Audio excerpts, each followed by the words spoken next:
there's a scene between the end of episode 1 and start of episode 2 that not only shows us how Ayanokoji caused every single major event on the cruise ship, but the shocking reasons behind why he did it. And we completely missed all of it. What scene am I talking about? Well, if you remember, episode 2 starts with Koenji straight flexing. And listen, I enjoy fan service as much as the next guy, but we need to rewind. Back to meeting number 2. Notice Ayanokoji's eyes. What is he looking at? He's looking at Kei. Do you know what he's thinking right now? I need to determine whether she'll be a useful or a useless existence to me. Ayanokoji watched Kei closely, realizing her personality did a complete 180. Before with Hirata, she brought everyone together, but in the Mars group, she's worthless. He needs to figure out what is wrong with her, and it's important enough that he's willing to risk using force, because Kei is the key to elevating Class D. But hold on just a second. When the hell did Ayanokoji care about elevating Class D? And this is where things get good, because everything Ayanokoji does in this arc is for one person. It's not for Horikita, it's not for Kei, it's for Sai. If you don't remember, near the end of season 1, Sai gave Ayanokoji an ultimatum. Reach Class A or get expelled. That's the driving force behind Ayanokoji's actions. To protect himself, it's the only thing that matters. And it's the reason behind our first cutscene. The missing domino that sets our story in motion. After the second meeting, Ayanokoji walks up to Manabe and her friends, telling them how he did see Kei bully their friend Rika. He intentionally lied to them so they would target Kei. And from here, we start the events of episode 2. By the way, fun fact, Koenji doesn't just YOLO guess for no reason. Even he's not that insane. Maybe. In the books, Yukimura was annoying, so he's like, I'm just gonna end my exam. And fun aside, Koenji's recklessness highlights one thing. Ayanokoji can't win this exam for every group. He doesn't have the resources. At this point, you can feel the tension in his monologues. Although Koenji's actions have ended one group's exam, I cannot keep dwelling on this forever. You could even call it an impossible task. There are other methods, but there's no time. He feels the walls closing in around him. Before, he could just ignore his classmates' blunders, but now he can, because the stakes are high. His freedom is on the line. This tension isn't properly shown in the anime, and it's important to understand his drastic actions. From here, I don't know why they switched up the order, but in the books, the meeting with the teachers happens before his meeting with Horikita, and the meeting is important. In the books, Ayanokoji is actually listening in, and he learns that Ichinose was sent to spy on him. Again, more tension. His actions are further limited. Then we get the meeting with Horikita, which Ruin crashes. But we miss the ending, where Ayanokoji and Horikita notice Ruin spying on them using his phone. So they put on an act, playing out an entire fake conversation to convince Ruin that Ayanokoji is useless. This detail will be crucial for our season finale. Next, you'll remember Kei and Hirata's huge argument. Listen, I'm gonna be brutally honest here. I am not a fan of this scene. One of the worst adaptations so far, because it gives us the false impression that Ayanokoji magically stumbles upon everything. It makes the writing look lazy, which is not the case at all, and not how any of this goes down. And honestly, for the sake of the story, I'm just gonna press Ctrl-Delete. Pretend like this never happened. Because at this point in the story, it doesn't even make sense for Kei to confront Hirata like this. All the bullies did was try to take her picture. She wasn't in any danger, and Machida even saved her. So why would she push Hirata this hard, going as far as cutting ties? It makes her character look irrational, which she's definitely not. She's quite calculating in her own ways. So yeah, I'ma ignore this. And in a bit, we'll explore the original version that's a billion times better, where the story actually makes sense. Next is a cutscene between Ayanokoji and Yukimura. This is where they start to cooperate, and Ayanokoji learns that neither Yukimura nor the professor are the VIPs. So if Class D does have a VIP, it has to be Kei. Speaking of which, next we have the scene where Ayanokoji and Kei are alone together, and there's an interesting monologue here. Part of Kei's short story called Invisible Presence, and it tells us exactly how Kei thinks about Ayanokoji at this point. Spoiler alert, it's not good. In her eyes, he's completely unremarkable. Still, he did catch her attention. Why? Because he's hot. But his social skills suck, so for Kei, it's a hard pass. It's just funny knowing this and what happens after. Next is another cutscene with all the main players, and it's big for the story. At this point, we're done the third meeting. Ichinose made no progress breaking Class A, so she goes to pay Katsuragi a visit, and Ayanokoji tags along to gather info. However, Katsuragi does not budge, but they do stumble upon a conversation between Ruin, Kanzaki, and Horikita. And Ruin is a complete badass here. In front of Horikita's face, Ruin offers Ichinose a deal. Betray Class D and ally with him. This sends Horikita into panic mode, but Ichinose turns Ruin down, solidifying her alliance with Class D. This is where Ayanokoji and Ichinose start cooperating. She lets him know that their group has no VIP from Class B, which causes further suspicion that Kei could be the VIP. But it's not a certainty. Ayanokoji needs more info. And you'll notice a theme here. In the anime, it kind of feels like Ayanokoji gets whatever he needs whenever he needs it. It's not that convenient in the books. Ayanokoji finds ingenious ways to gather more information. And it's so fun seeing him use that information to make plays, getting the results he wants with near perfect accuracy. And speaking of plans, his efforts are about to bear fruit. From here we get to the fourth meeting. We know after this meeting the bullying scene happens, but like everything else, it happens for a reason. There's build-up missing. Remember when Ayanokoji approached Manabe and lied to her? That causes our next cutscene. Manabe and her friends approach Machida, pretty much enticing him to get with them instead of Kei. Kei shows up and gives Machida an ultimatum. He has to choose between her and Manabe. Machida obviously chooses Kei, and this makes the Class C girls mad like nothing else. This is what pushes them over the top and causes the bullying incident. With a simple nudge from Ayanokoji, the entire stage was set.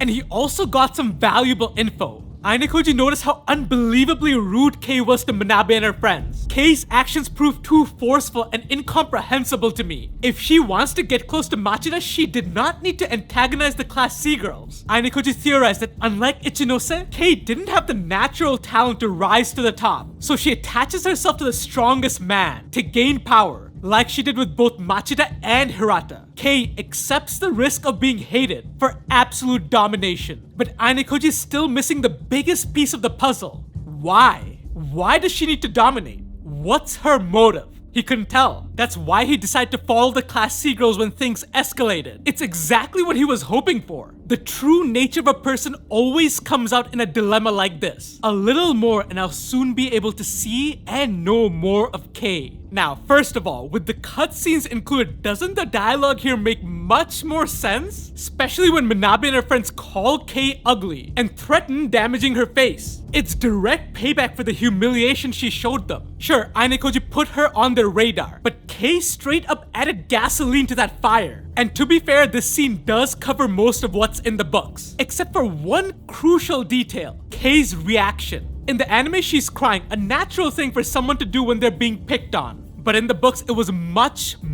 worse. She was hyperventilating, barely able to breathe. And this gave Ayanokoji the next piece of the puzzle. He realized that Kei's reaction isn't normal. The terrified reaction Kei had was not only because she was being threatened. He knew the reaction was something deeper. But what? And this is where our earlier cutscene comes in. The next logical move in Ayanokoji's plan. He knows Kei feels threatened. Clearly Machida is not working. So Kei's only other option is Hirata. So Ayanokoji patiently waits in the middle of the night, keeping close tabs on Hirata. And like expected, Hirata gets up and they make eye contact. Hirata's not stupid. He asked Ayanokoji if he was waiting for him. Ayanokoji got straight to the point, asking if Kei contacted him. And with that, Hirata understood everything. Ayanokoji knew Kei's situation, so Hirata decides to let Ayanokoji tag along. This is a tremendous difference from the anime, and it's key to understanding Hirata's character. Ayanokoji didn't spy. It wasn't a coincidence. It was part of his plan to confront Hirata from the very beginning, and Hirata made the decision to make Ayanokoji a part of the conversation.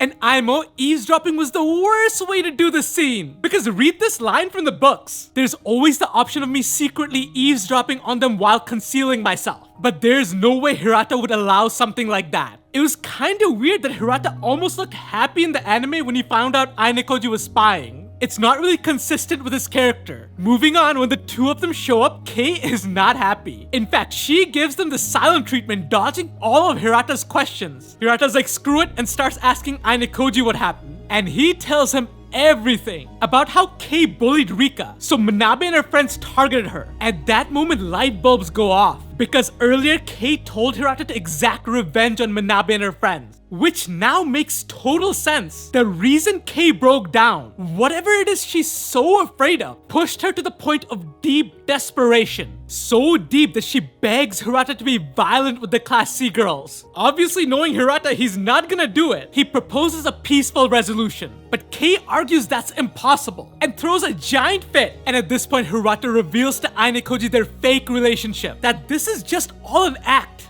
Again, Ayanokoji did not find this out by accident. To reveal their fake relationship was an intentional choice by Hirata. This is crucial to understand and we'll get into why in a second. Kei was shocked that Hirata would reveal this to an outsider. Realizing she's not getting her way, Kei throws another giant tantrum and storms off. Again, these tantrums don't come out of nowhere. It's her being pushed to the very depths of her despair. Following this, Ayanokoji and Hirata have a chat, where Ayanokoji finally understands Kei's actions. It's not to feel superior. It's not to steal the spotlight. It's to protect herself. Hirata confirmed that that's the reason he agreed to be her fake boyfriend. To keep her safe. Also, I gotta add, Hirata was kinda creeped out Ayanokoji figured this out. He goes on to say how the Ayanokoji right now is different than what he's used to. His words, his mannerisms are nothing like the usual. This is gonna be big when I cover episode 3. Hirata then reveals Kei's past and bullying. And now the entire story falls into place. The story of Kei. The story of her parasitic persona. She came to the school, approached Hirata telling him how she was bullied. Hirata accepts being her fake boyfriend to save her. She then uses Hirata's influence to assert dominance, progressively acting more and more vicious, which includes targeting Rika. She did this to keep the girls around her in check, to avoid ever being bullied, because if she was, like we saw earlier, it would trigger her trauma. There's a chance everyone would find out she was bullied in the past, which could lead her to being targeted in the present, sending her back to the hell she did everything to escape. That is the reason Kei puts on an act. The reason behind her arrogance. It's all for self-preservation. And it's all the information Ayanokoji needs to gain complete control over her. But something doesn't add up. Why would Hirata go so far to help Kei? Well, this is explained in the next cutscene. Hirata tells Ayanokoji about his past. He had a friend who was bullied. That friend reached out to Hirata, but Hirata did nothing. Hirata was afraid the bullies might target him if he helped. And day after day, the bullying got worse until his friend couldn't take it anymore and jumped out the window. He was declared brain dead upon impact.